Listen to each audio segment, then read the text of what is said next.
So what's up mga kamote, and for today's vlog, pupunta nga pala kami dito sa hindi pa kilalang falls, which is nalaman ko lang sa aking katrabaho na maganda raw rito.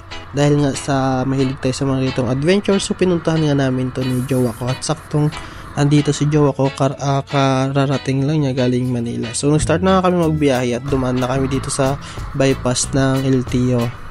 So tatagos tayo dyan sa LTO, then dadaan muna pala kami ng Starman kasi magpapasa ng resignation letter si jowa ko.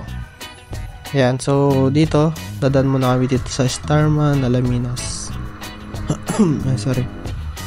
Eto, dito na kami. Papark ko muna dito sa gilid yung aking motor. And ayan, gagawin lang muna ni jowa yung mga kailangan niyang gawin before kami makaproceed doon sa aming pupuntahan.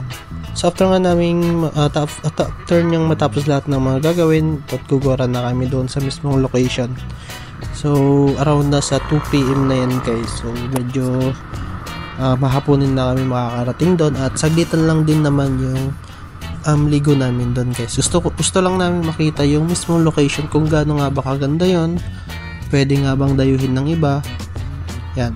So dito sorry, dumaan muna pala kaming bumili ng pagkain kasi di pa kami nagtatanghalian. Kailangan namin magbahon doon para kahit pa paano di naman kami manghina sa kakapasyal.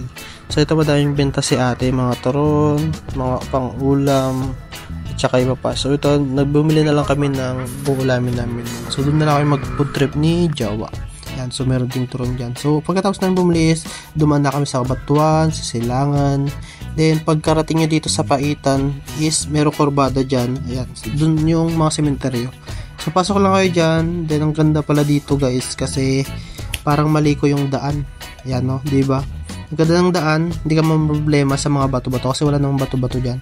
Halos simentado lahat ng daan. Then yung mga bundok, ang ganda rin. Parang talagang nag-nature trip guys. Ayan no, diba? Ang ganda ng daan.